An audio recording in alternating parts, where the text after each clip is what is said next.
For no apparent reason, companies loved making putty and clay games on the SNES. There are a handful of games with this theme, like Claymates and Clay Fighter, but none of them were as bold as to include Super in the title as Super Putty.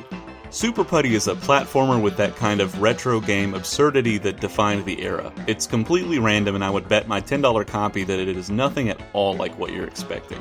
It was first released on the Amiga under the name Putty, and they basically just ported it over to the SNES and slapped Super in front of the title.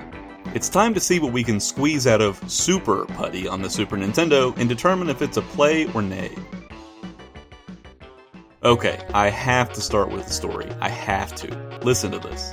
There's an evil wizard named Dazzle-Daze who is getting into the gum-making business. He wants to capture blue putty creatures from their home planet of Putty Moon to use as a special ingredient in the gum. There are also robots from a nearby planet called Zid who try and help the putty creatures, but he freezes them in blocks of ice to stop them from interfering. They're called robots, but you can't fool me. These things are hamburgers. You somehow get stuck on Earth and have to try to free the robots from captivation, and let me tell you, Earth is somehow even more of a nightmare in this game than in real life. Who in the hell thought of this story? I'll give them some points for creativity, but I can't say I felt very gripped by the plot. You play as the most generic hero of all time. Putty, I guess is his name. He's a blue ball with eyes. Yep.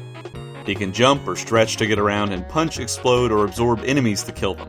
You can even absorb some special abilities from some enemies in Kirby style, which sounds way more awesome than it actually is.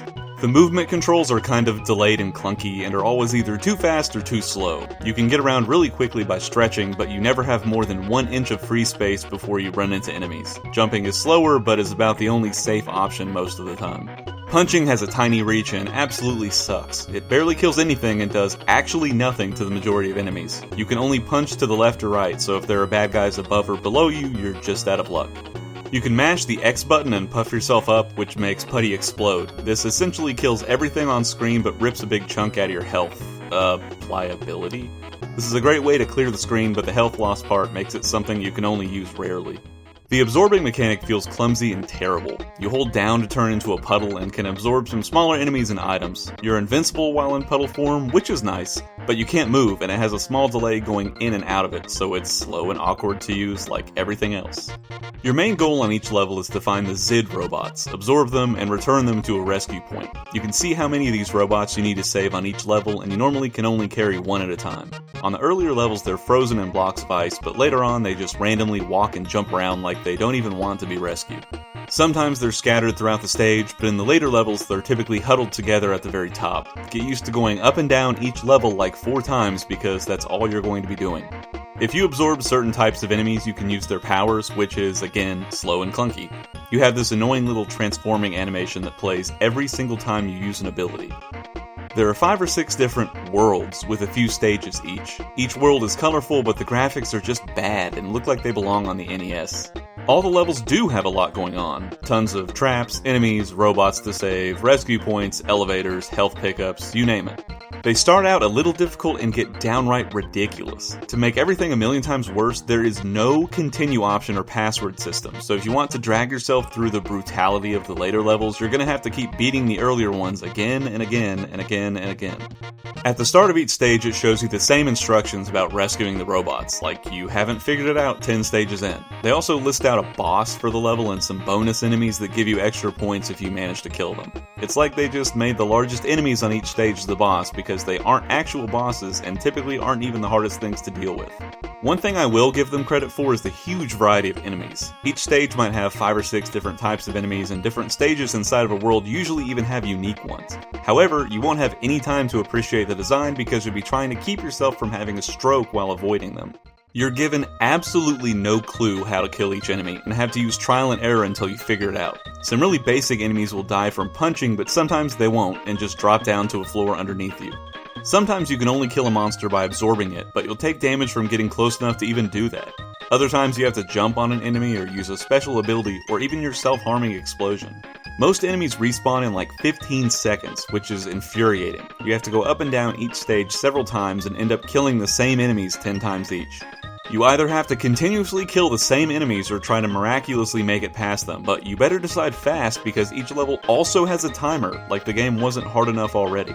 Sometimes enemies will even spawn indefinitely, and you'll come back with a newly rescued robot and find like 20 guys running around. There are tons of enemies with guns and cannons, and every level has bullets and rockets flying freaking everywhere.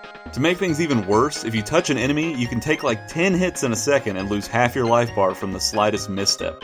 God, I'm getting stressed out again just explaining it.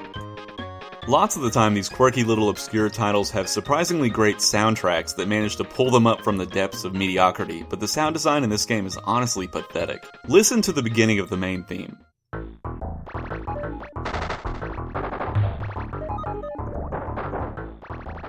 The stages have some of the most uninspired and generic music I've ever heard, and are so bland my brain automatically tuned them all out.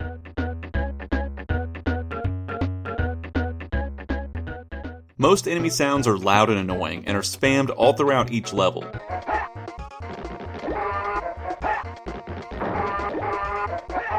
To their credit, some of them are pretty funny, but the ratio of bad to good isn't.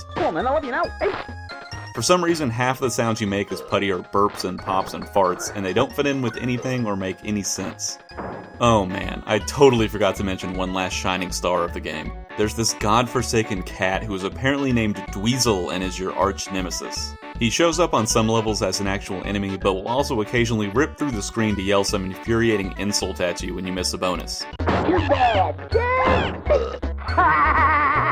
Who thought this was a good idea?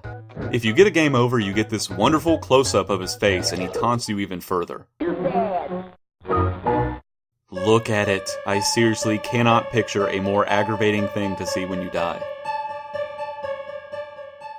I hadn't seen a second of gameplay from Super Putty and went into it with as much childlike eagerness as I could muster.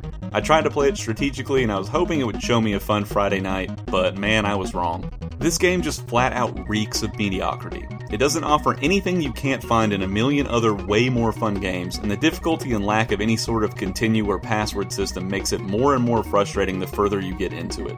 The graphics are colorful and decently cute, but were outdated even at release. The music is dull and has no heart, and the controls are clunky and frustrating. Unless you hold some mysterious nostalgia for this game, or just really like these kinds of brutally difficult old-school platformers, avoid Super Putty and choose something else.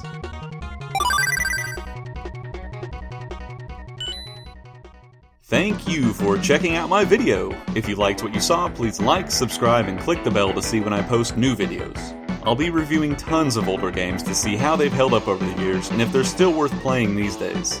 Some games I'll be covering in upcoming episodes are Goof Troop, Secret of Evermore, Super Ninja Boy, The Flintstones, Treasure of the Sierra Madrock, and Illusion of Gaia.